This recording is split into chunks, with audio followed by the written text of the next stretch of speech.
Com a gente no estúdio, como todas as noites, Tiago Pavinato. Pavi, seja muito bem-vindo, uma ótima noite a você. O Pavinato acompanhou boa parte dessa sessão de Anderson Torres, afinal, quando ele apresentou o Linha de Frente hoje à tarde, a sessão estava rolando, vários debates e embates durante o programa. Pavi, qual o panorama, sua análise geral?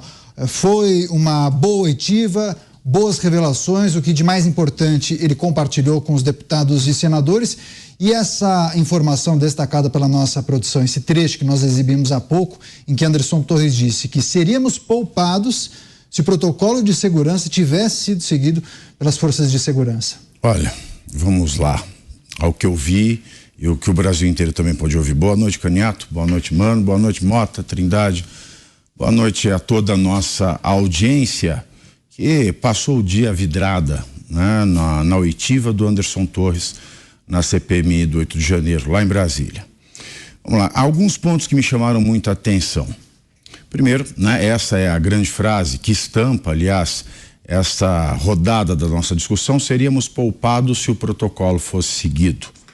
Bom, eu não sei se nós seríamos poupados, mas que os danos eles seriam minorados, eles seriam.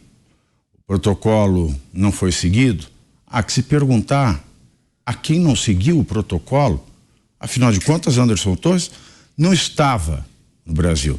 Anderson Torres, não sei por qual motivo, e também não interessa a esta CPMI saber porque ele não estava no Brasil.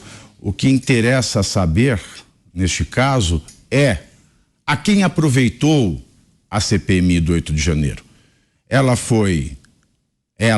A manifestação que desembocou em diversos crimes, mas não o crime de terrorismo, diga-se de passagem, ninguém foi denunciado pelo tipo penal da lei especial do crime de terrorismo, como muito se aventou e como muita gente acabou criticando esta emissora porque na cobertura do dia 8 de janeiro não recorreu ao termo jurídico terrorismo, que é um tipo penal específico.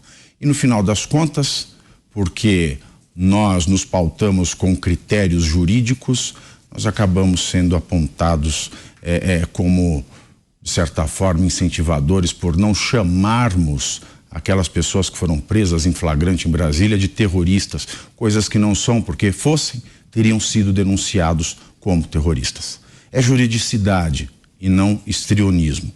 Eu só quero pegar aqui um trecho da fala do Mano antes de pegar 5 pontos que eu achei interessante nessa sessão da CPMI de hoje, que é o seguinte, né?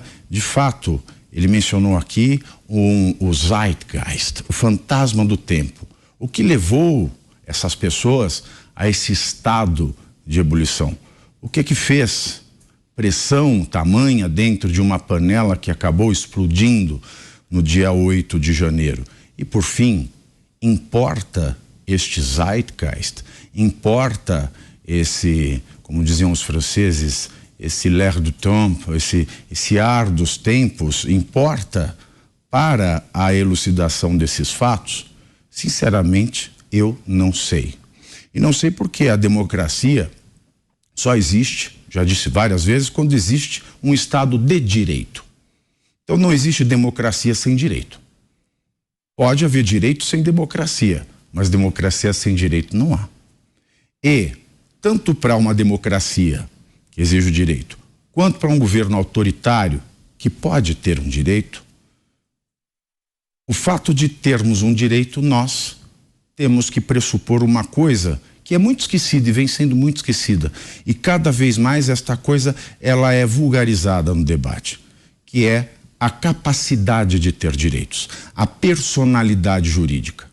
Nós, seres humanos, só temos direitos a partir dos direitos fundamentais por conta da nossa personalidade. Os direitos da personalidade são os direitos principais, primários de todo ser humano, e só por conta da personalidade é que nós podemos gozar de direitos e sermos responsáveis por obrigações. De maneira que a personalidade jurídica, isso se aprende no primeiro ano da Faculdade de Direito, ela é medida.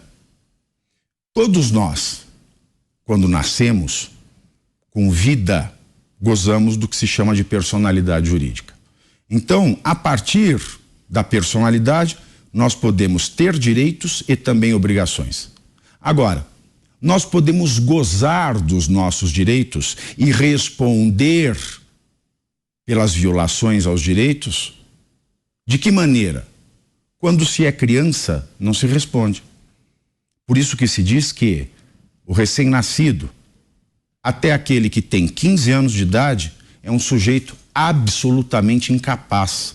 Ele não pode assinar contrato, ele não pode dirigir um carro, ele não pode ter um emprego, ele não pode assumir dívidas, ele não pode fazer as negociações que uma pessoa adulta pode. Tanto é que se ele comete um crime, mesmo tendo havido uma vítima, mesmo tendo ocorrido a descrição de um tipo penal, de um crime, esta pessoa ela não responde, ela responde por outras medidas e isso acaba sendo chamado de infração ou nomes correlativos, mas apesar do fato dele ter direitos, ele não pode dispor desses direitos porque se considera, é um aspecto neuronal.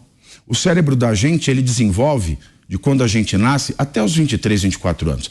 Então, é por isso que, a partir dos 16 anos, cada vez mais as pessoas adquirem o gozo completo desses direitos. Isso se diz, é a capacidade jurídica. E capacidade de exercer direitos e responder pelas violações aos direitos, você tem a partir de certo momento da vida. E a partir dos 18 anos, pela lei, todos nós temos capacidade absoluta. E falar em capacidade de gozar dos direitos e responder, ser responsabilizado pelas violações ao direito, requer o que se chama de autonomia da vontade. Cada um de nós, cada um dos 215 milhões de brasileiros, ou melhor, cada um dos milhões e milhões de brasileiros, a partir dos 18 anos, goza de uma presunção legal que se chama autonomia da vontade. Então não importa se o ar dos tempos, se existe uma pressão colocada na sociedade, não importa se um líder fala alguma coisa, não importa se a conjuntura faz com que a pessoa mude o seu juízo e cometa crime, não importa. No modelo do Estado democrático de direito e no modelo do direito penal moderno, todos aqueles, a partir dos 18 anos, são plenamente capazes, porque têm autonomia da vontade. E se a autonomia da vontade é um pressuposto para que haja direito, se a autonomia da vontade, portanto, é um pressuposto para que exista a democracia, nós não podemos levar a culpa pela ação individual para outra pessoa, para esse ar dos tempos. Logo, é indiferente no meu ponto de vista. O que nós precisamos saber nessa CPMI é quem cometeu crimes, quem pôs a mão na massa, quem é que quebrou alguma coisa, quem é que invadiu, quem é que depredou, quem é que incitou o crime, porque incitar o crime é um crime por si só. Quem é que pagou, eventualmente, se é que isso existiu, para que alguém cometesse crimes.